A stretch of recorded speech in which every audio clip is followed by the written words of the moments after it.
Welcome everybody to this, our Country Navigator Inclusive Leader webinar. My name's Dr. Andy Bruff. We're going to wait just a few more moments as people are joining us. And thank you so much for giving us your time over the next 60 minutes as we explore this fascinating topic. I'm talking to you from Knysna in South Africa. I've been part of Country Navigator team for going on 15 years. I work with leaders in more than 100 countries and have had the opportunity to work now with literally thousands of leaders around the world as we look at how to help people step into all that is required when it comes to leading across time zones, geography, and distance. So with that background, let me just ask you to stand by for another 30 seconds as we get people joining in. We have quite a significant group that are with us today. And if you'd like to, please go ahead and type in chat your location, your role in your business, just so we have some means of identifying you as we begin today's session. So I'm going to go ahead and just set up exactly what the objectives of this masterclass are, and begin by suggesting to you that what we really want to understand is what inclusive leadership is and why it would be business critical in today's global workplace. The other thing we're going to do is talk about 6 signature traits of inclusive leaders. How do they show up as leaders in this world of work? And then finally, based on the cutting edge research that we've done at Country Navigator, to give you some insights into what we believe are the best practices for inclusive leadership. Thank you to all of you who have given me your introductions in chat. We have people from afar afield as Colorado, Texas, Amsterdam, Denmark, the UK, Italy, and it's just great to have you all with me as we embark on this journey. So having set up the objectives, let me begin by suggesting to you that the first part of our process is what we call the learn phase. And in this learn phase, what we want to do is give you some opportunity to really consider the areas of work and what inclusive leadership is and how important that is in the world that we are involved with. So I'm going to ask you to work with me in completing a poll, which I'm going to start now. How important is inclusion in your team? Is it something you regularly talk about? Is it something that comes up sometimes? Is it something that's in the back somewhere? Or it may be, in fact, not really something that you are thinking about. We have at the moment 67 of you on this masterclass, and I've got just more than 60% of you who have given me some indication. So we'll wait a few more moments, and then I'll share those results with you as we think about this important question of how important is inclusion in your team. I'm at 80% participation now, which is great, and we'll give you just a few more moments to join us in thinking about this question of inclusion. 5 seconds.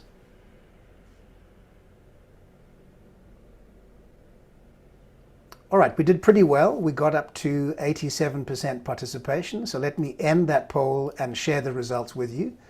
And I think what's really encouraging is that we've got 26 of you saying it's something we regularly talk about.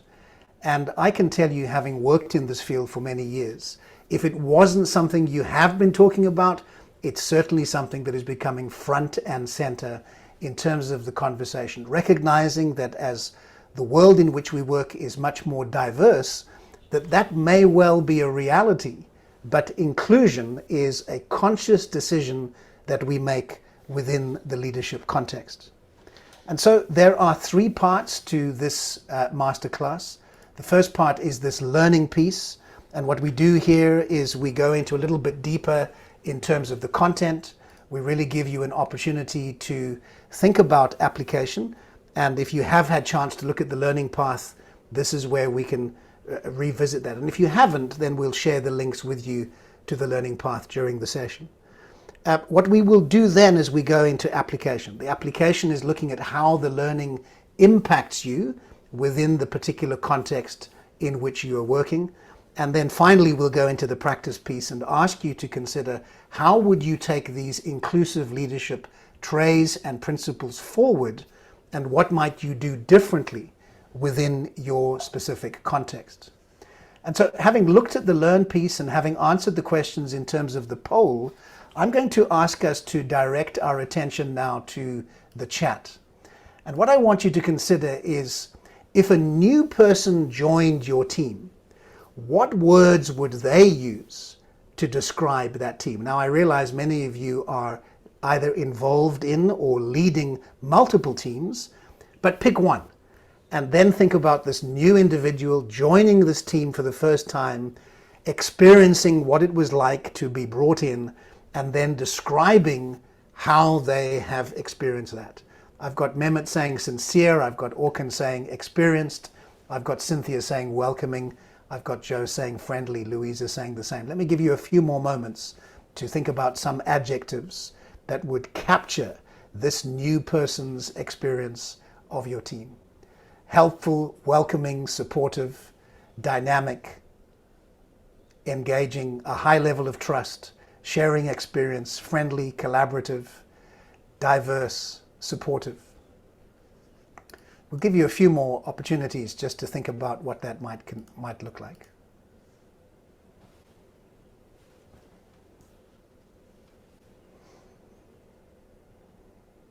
A number of you are saying welcoming. That seems to be a common theme.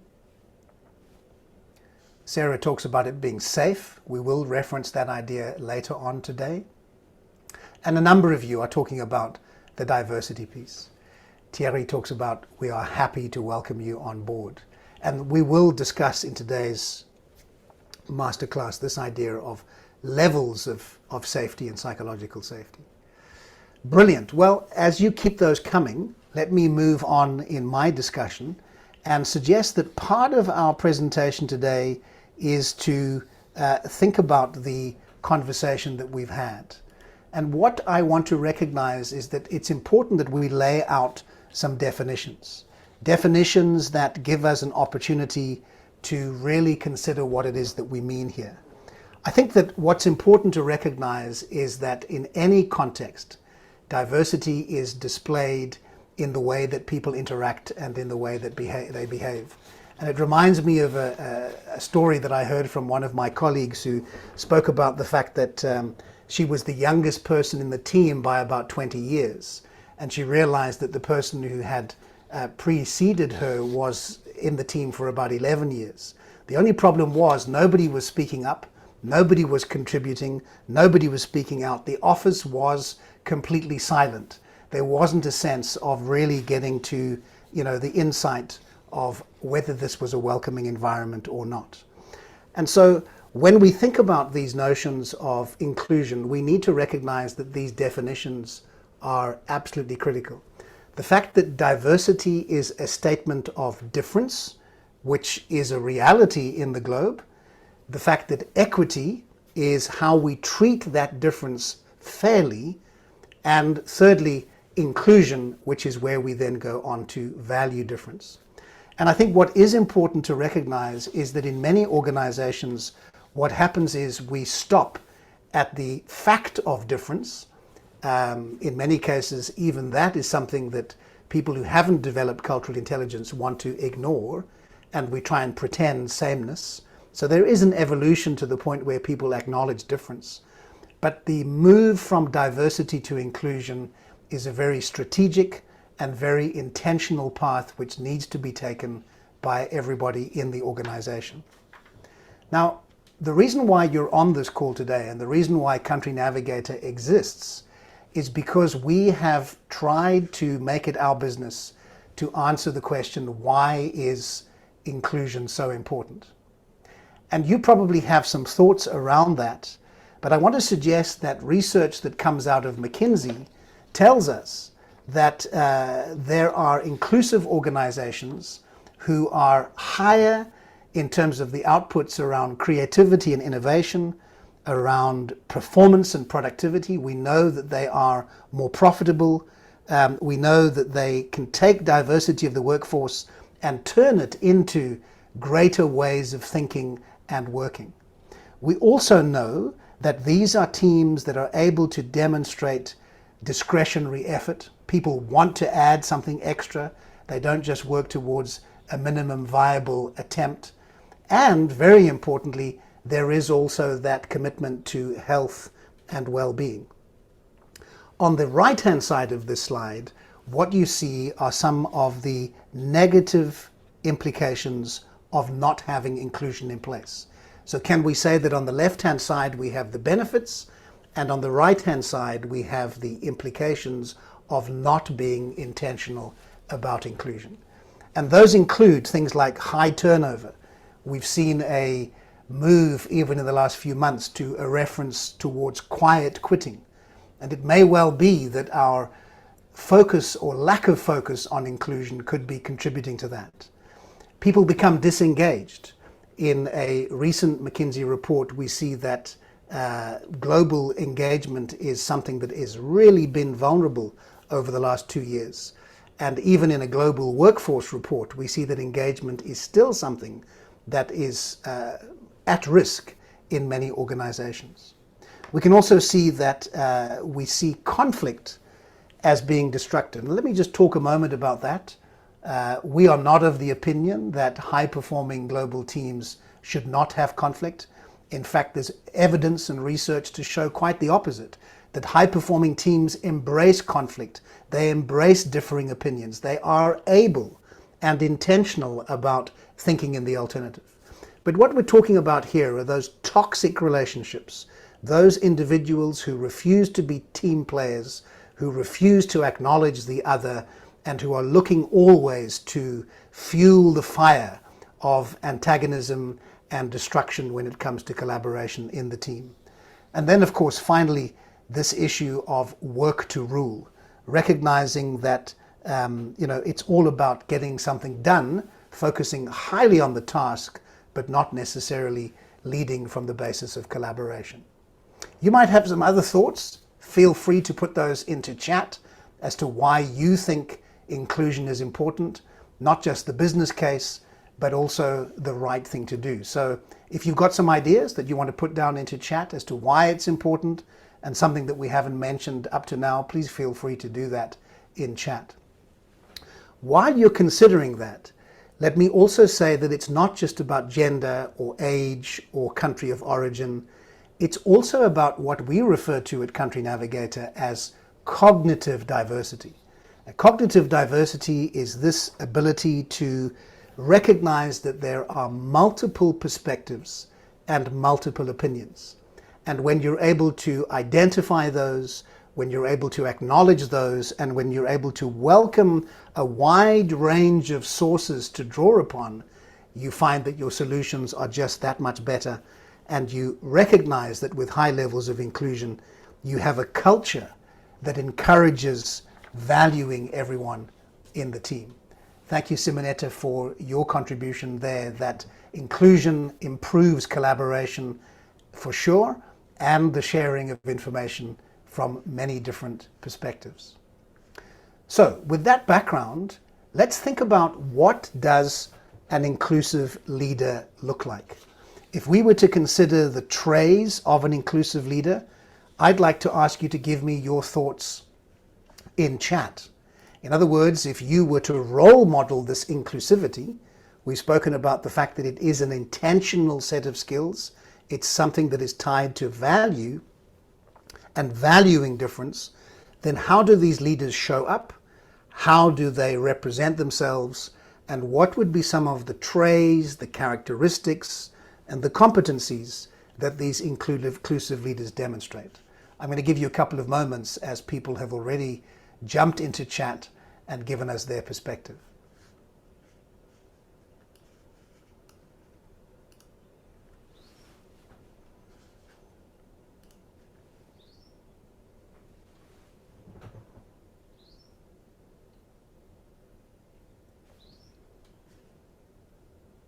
So as I scroll through some of the feedback here, active listening comes through, empathy, open to new experiences, appreciating contributions and ideas from various perspectives, care, open-mindedness, structuring the conversations to avoid biases, appreciative understanding, empathy, curiosity, non-judgmental, emotionally mature, accountable, appreciative intelligence, curiosity.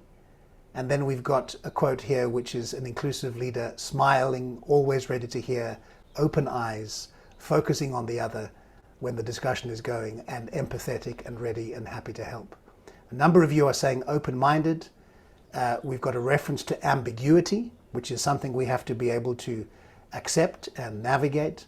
We've got some notions of shared leadership, psychological safety, approachability, and honest. Let me thank you for those, because I think it's very sobering as we look through that list and we realize, as Mehmet references, the social relationship intelligence, that leadership at this level is about task execution, delivering on results. But as much as it's that, it's also about the EQ, the relationship building, and the ability to take your team with you. And that's much easier when you're working in a homogeneous environment with people who might think and relate and regulate in exactly the same way that you do. But we've already said, if this diverse team is going to add more value, and it's a reality, then the challenge becomes, how do you demonstrate these traits when you are working in an environment with people who may think and act and reason very differently to you? And often you only recognize your unconscious bias when you are presented with somebody who thinks and shows their view of the world in a very different way to yours. Now, what we do here at Country Navigator is we work with a combination of what we'd like to refer to as the 6 C's. And if you think about what you've put in chat, I'm encouraged, because almost all of the 6 C's that we've referenced here are described in some way or another in what you've put down in chat. So let me take a little bit of time to unpack these, and then what we'll do is we'll move into some more detail as to how this might look in your world. The curiosity piece has to do with leaders who are representative of different ideas and experiences which are going to enable growth. One of the first things I learned when I came to Country Navigator 15 years ago was how important it was to be curious rather than furious. Furious is often a response that we have when people behave and act in ways that we don't understand. Curiosity suspends judgment and asks some more probing questions around what is driving that behavior, what is driving that cultural practice. Help me understand where this is coming from. The courage has to do with this notion of recognizing that I need to be willing to take risks. I need to recognize that I have imperfections, that I have vulnerabilities, and I'm willing to be honest enough about my blind spots and about the fact that I may have a piece of data, a piece of the puzzle, a perspective, but it's not the whole picture. And I have the courage then to include others in trying to get a more holistic overview of what is required from a leadership perspective. The cognizance piece is interesting. And the cognizance piece has to do with this notion that all of us are looking at the world through a particular lens, a lens which is rooted in some form of bias. And what you want to do is you want to move the unconscious bias into a conscious awareness. And this was something that was highlighted in chat by a number of you who recognized that being aware of these biases is so important, and then working to filter those out in terms of how you respond and how you interact. Collaboration recognizes that diverse thinking celebrates teams where the whole is greater than the sum of the parts. Commitment has to do with recognizing this is hard work. Staying the course is not easy. And when you embark on an inclusive leadership effort, there will be obstacles, there will be misunderstanding, there will be tensions as you work with people who may in fact see the world very differently to you. And all of this then is rooted in cultural intelligence. This notion that not everybody sees the world through the same lens, and developing your cultural intelligence is a critical part of this journey that we're on. So we will come back to these 6 C's in a moment, and we will use these based on some reference material that I will give you. So think about those, take a screenshot of that if you want to, because we're going to come back to using these 6 C's later on in our piece together. Curiosity, courage, cognizance, the awareness of bias, collaboration, commitment, and cultural intelligence. This is not meant to be a shopping list. It's not meant to be a 6-point plan and all of your inclusion leadership challenges go away.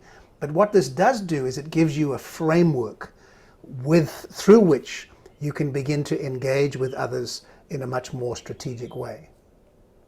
Now, if I was to pause at this point and say, give me a definition. Give me a definition of an inclusive leader.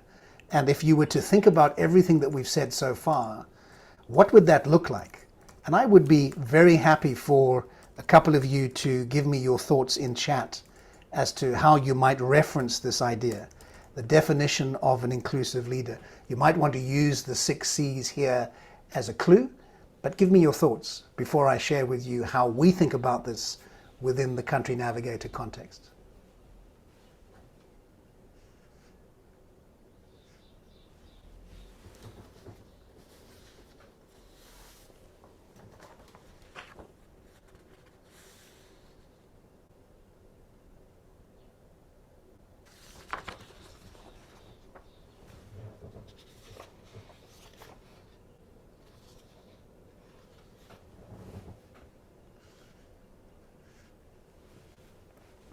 So Henrik, thank you for being brave. Laurie, Tonya.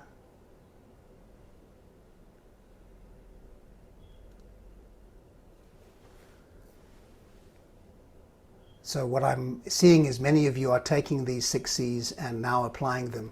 Laura talks about consistently striving to embody these and then role model them. So the question, Joe, was how would we then think about defining an inclusive leader? We've said what an inclusive leader looks like, but what would be the definition? And maybe to help you, let me give you how we are working with this within the Country Navigator context. We're saying, number one, it's a leader who is aware of their own bias. So we're not denying that we have biases. We're not pretending that we don't have preferences. Those are a reality.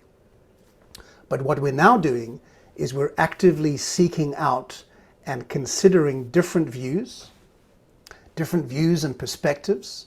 And the reason why we're doing that is because we wanted to inform better collaboration. And if we get that right, then we can create deeper bonds of trust and engagement. I also want to call out the fact that Louisa has helped us with not just thinking about the C's that were mentioned before, but that it would also be critical that an inclusive leader is a leader of consistency. So thank you for that. Now, as we think about this definition at the heart of inclusive leadership, let's now move into the next piece, which is our application. And what I want to do here is I want to give you an opportunity to really consider a situation which is a challenge. So I'm going to share with you a short video. And this video is about a critical incident that took place from an inclusive leadership point of view. And once I've shared this, what I'm going to ask you to do is to comment on what went wrong and to think about not trying to correct the mistakes, but simply to identify where you see a lack of inclusion in this scenario. So I'm going to open the video now and I'm going to play it. And I'm trusting that as I push play, you will also be able to hear this little piece on audio. Last week, Mark read an interesting article on inclusion. In his next team meeting, he announced some important changes. He asked everyone to include their preferred pronouns in their email signature and went round each person asking them to pronounce their name in the way they prefer to be addressed. He also announced to the team that Ajay, a black woman, would become the team's diversity champion. Ajay seemed a little surprised by the announcement. Mark said he's going to conduct 360 surveys on each team member. Responding to the 360 questions would be a priority for everyone for the next 2 weeks. Predictably, productivity dropped as everyone had to rate their colleagues in the 360 review, 20 questions for each of the 15 members of the team. It dropped even further when they realized that after his initial enthusiasm, Mark had moved on to a different topic. He did some environmental training this week and hasn't discussed the 360 results with anyone yet. Okay, let me stop there. You've only heard that for the first time, but I'm trusting that as you listen to that short video vignette, that you'd be thinking about Mark and you'd be thinking about what he might have done wrong. Now, before we get into fixing this, let's stake out the problem. What would you say went wrong in this scenario? Thank you, Laura. Laura's given us a great kickoff there. I'm going to ask a couple of you to add your thoughts to that.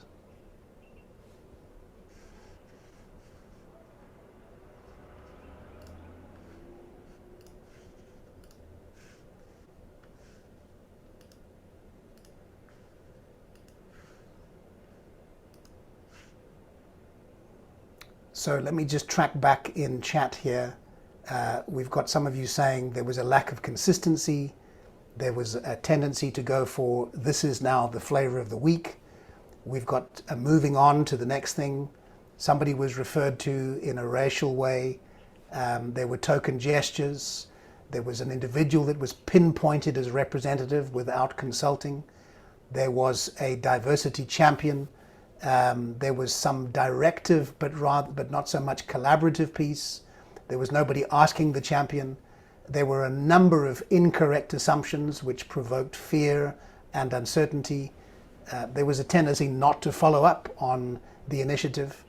And Javier makes the point that the approach feels like a task of doing something to be inclusive without understanding the differences.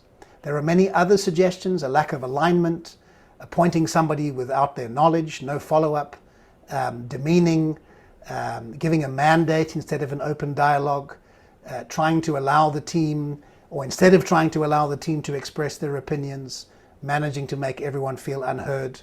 There was an offensive approach. The approach was giving diversity responsibility to one person instead of giving it to someone who wanted it. He was not walking the talk and was assuming that just because this was a person of color, as a female colleague, that they'd be willing to take on the role. There was no heads up, and then this 360 really had no reference. There was no sharing of results, no next step to convince about the initiative. Thank you very much, team. I concur, and I think what we've done really well is we've mapped out the problem and we've mapped out the situation as it relates to Mark within this context. And so what I think would be helpful now is to say, if we've mapped out this issue, what would you do differently? If you were the inclusive leadership advisor to Mark and you were using these 6 C's in the framework, and maybe we want to take the advice today and add another one, which is consistency, what would your recommendations be to Mark? As you listen to this story and you think about this framework, what would you have done and what would you have done differently? Please give me your thoughts in chat as we consider that.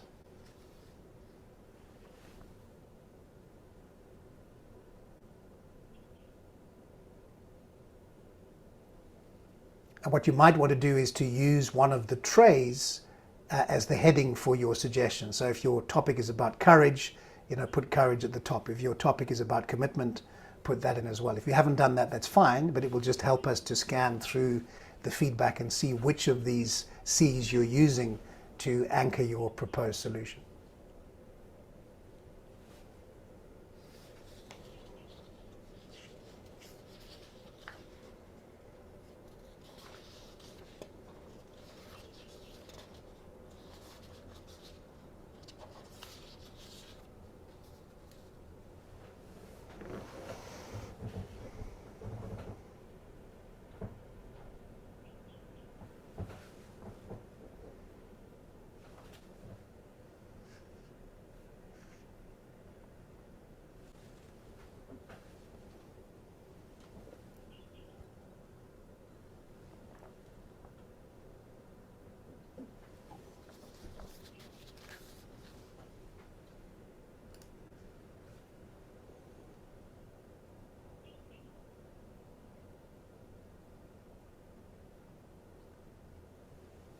So as I look through your recommendations, I'm seeing some themes around asking for involvement.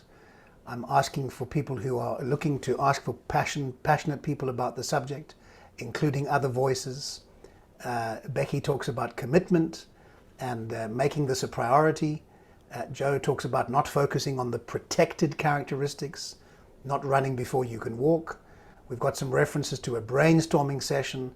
We've got people talking about collaboration and asking for ideas, working with the team to introduce this topic, some objective practices. Henrik talks about linking this all back to curiosity. And Thierry says we need to think about why this is important, sharing the proposal, getting a champion volunteer, and then having an open mind. And Sarah talks about a vulnerability on the part of the leader where that leader shares first their 360 results or some kind of a story to show how it's beneficial and then inviting others to participate. Of course, we're not suggesting that you do one or more of these 6 things and Mark changes overnight. But it would be interesting to see if we were to approach Mark with these things, whether he would be receptive, whether he would be open to change, and whether he'd be willing to take these recommendations on board. Of course, the thing that's really important, I believe, is something that's come through a number of times in our discussion today already, which is this notion of psychological safety. It's something that Muriel and others referenced about 15 minutes ago. Let me talk about this for a moment. I'm sure that many of you are familiar with this concept, and if you're not, let me say that in the inclusive leadership space in which I work, it's a topic which has grown in awareness, in popularity and significance, certainly over the last 24 months.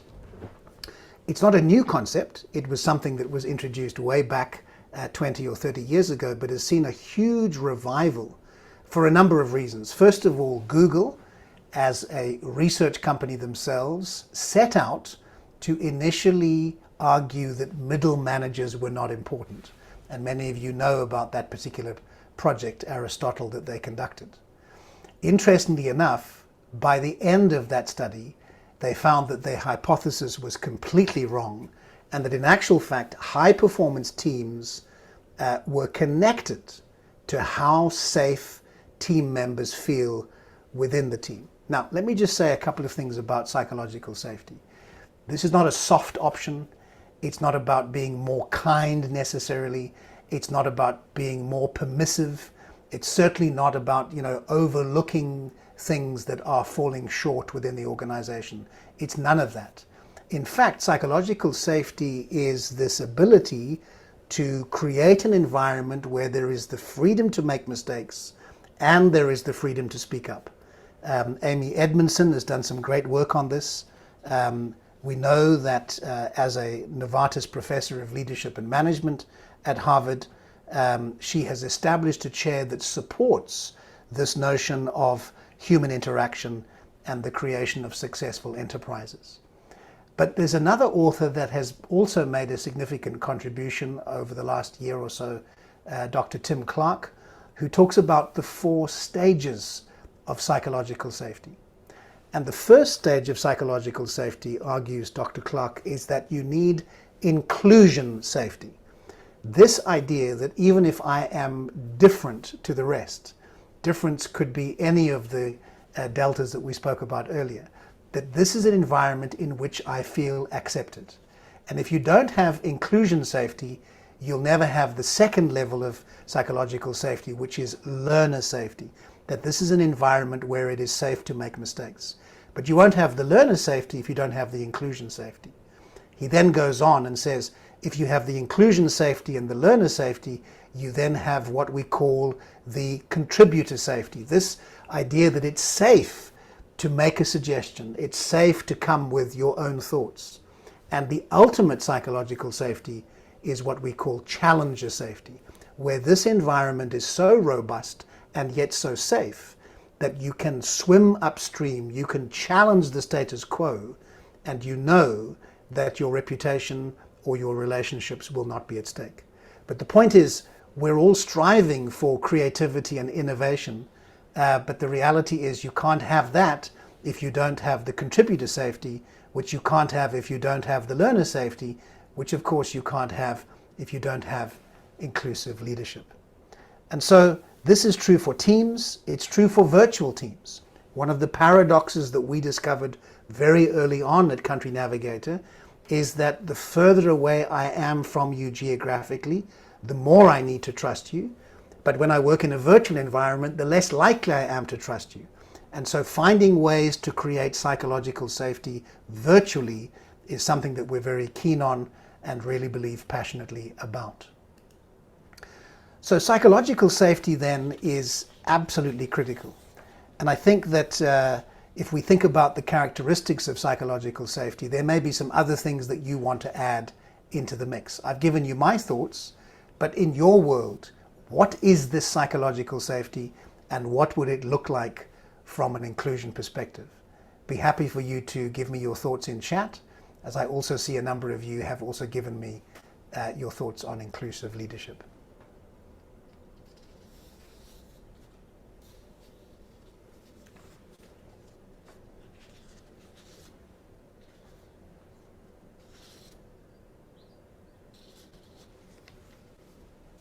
Is there anything you want to add to psychological safety? We've got conditions to take risks. I think that's a brilliant idea.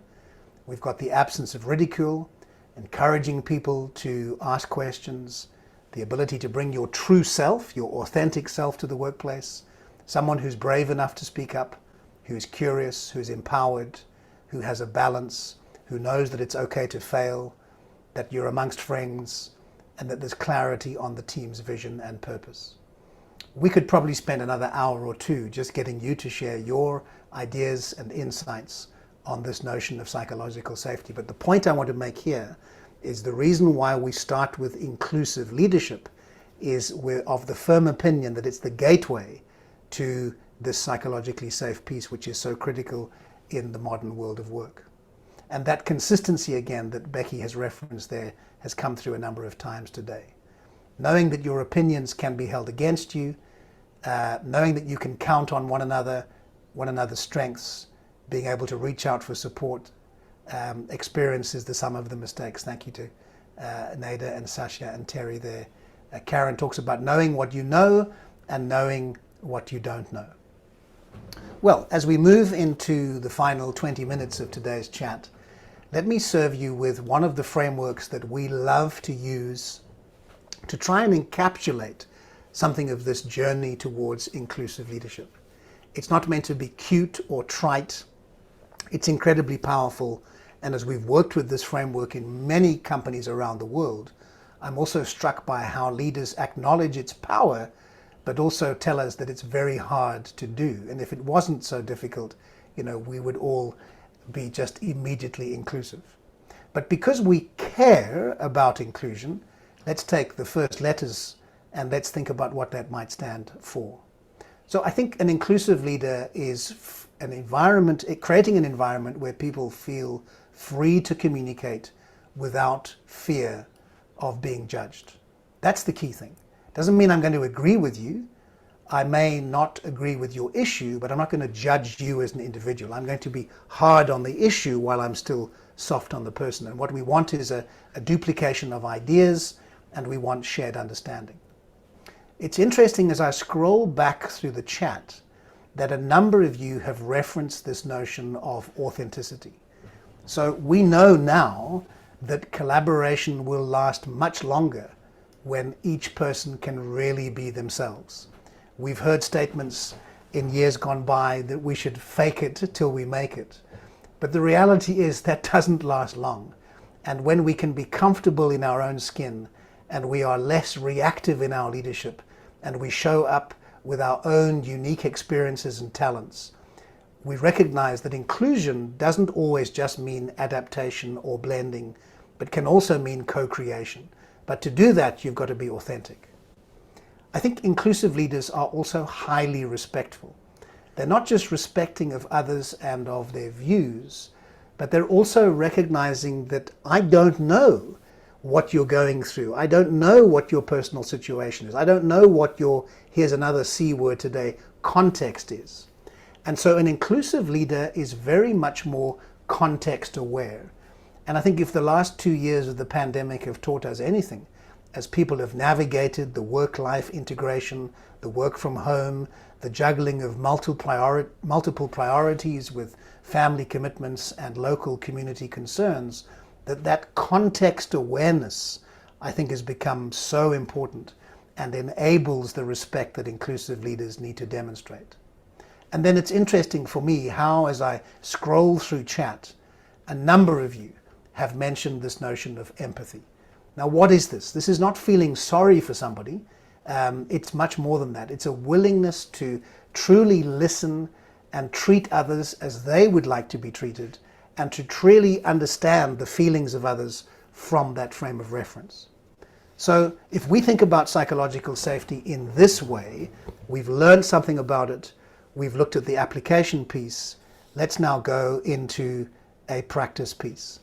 And what I want to ask you to do here is to work with me on a second video piece where we will start to understand something of what it means to be a culturally intelligent leader and somebody who can really navigate the world of work in a new way. And so as I think about that, the thing that strikes me most about a culturally intelligent leader is somebody who would be, first of all, willing to really work with others.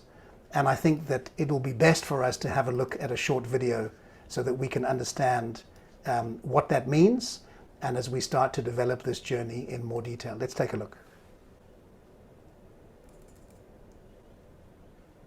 Inclusion is crucial for your business.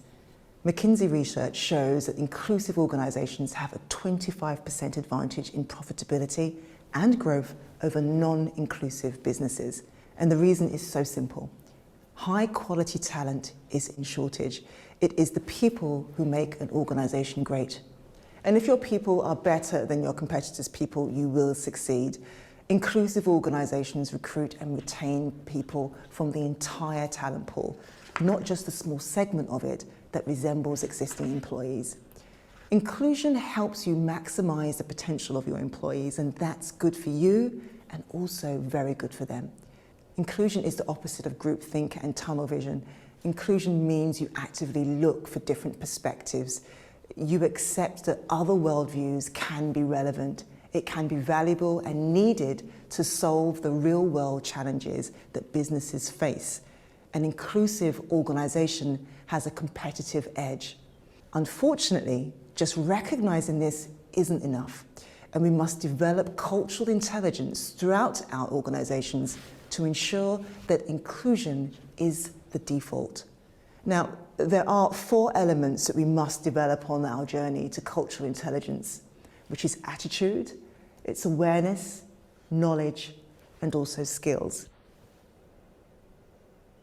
We must encourage an openness of mind that challenges what we define as normal for ourselves, whether it's rethinking how we depict leadership in imagery or reevaluating how we recognize excellence. It's important to push the boundaries of the status quo.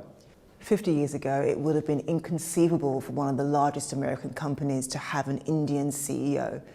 But now Microsoft is considered one of the more traditional tech companies, with Satya Nadella as CEO. Lisa Su is CEO of AMD, one of the most famous semiconductor producers in the world. And not only is she of Taiwanese heritage, but she is also a female engineer. These 2 examples do not prove the rule.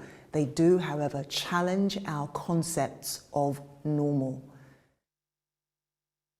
An open attitude raises our awareness of our biases and how we overlook others. And as we become more aware, we become more conscious of those we have denied a platform. And then we can amplify their valuable contributions. We can also become aware of our own ignorance. We usually filter out contrasting opinions and perspectives, but as we develop cultural intelligence, we're prompted to search out alternatives and educate ourselves about different views and different values. And we start to realize that being informed about other people's worldviews helps us understand the world better. and that improves our ability to support our internal and external customers. Attitude, awareness, and knowledge must then feed into the final element, which is skills. Culturally, intelligent behaviours are driven by listening, empathy, and tolerance of ambiguity. Culturally, intelligent people amplify and empower those around them and facilitate collaboration. Inclusion is a powerful force in organisations, but its absence is even more powerful. And by developing cultural intelligence, you give your organisation the best chance of maximising potential of your workplace. In summary, there are 2 behaviours you can change today that will make a huge difference. Firstly, pay attention to the voices around you.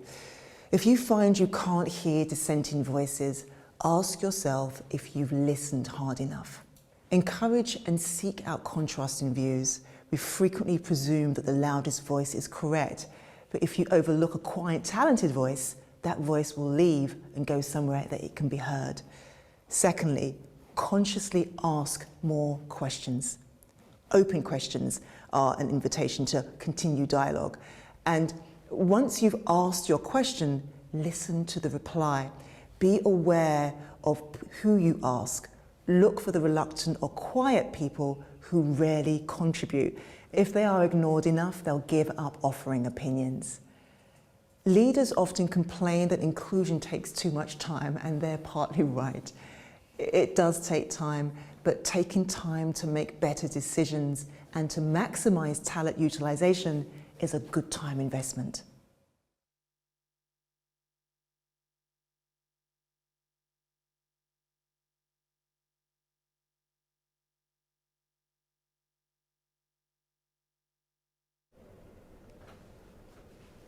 Some very powerful messages in that short video, and I'd love to find out from you what your thoughts are about what you've just seen. How would we go about applying exactly what we've spoken about?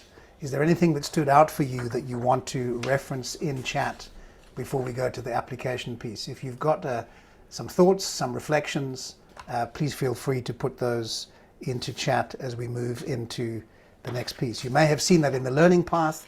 If you hadn't, we wanted to make sure that you had a chance to see that now. Well, as you're doing that, let me move on and suggest to you that what I think is critical now is we move into consideration of application. And so what I'm going to ask you to do, and you may well want to combine your feedback in the video piece with this exercise as well, is to choose one trait, whether that be curiosity or courage or the cognizance or collaboration or commitment and cultural intelligence, and to give that a header to your chat submission.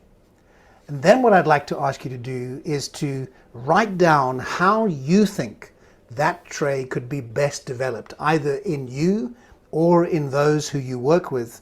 And maybe you have some examples of how you've seen that work. I'm going to ask you to keep it short. I'm going to ask you just to post a couple of suggestions, and then we'll track back and see what comes through. So Nate has already given us the listening piece. Henrik's done the same. There may be other things you want to think about. So taking the references in the video, using these 6 ideas, what are some practical ways that this might apply? So I have an example on the right-hand side. Curiosity might mean simply asking more questions. What other thoughts do you have?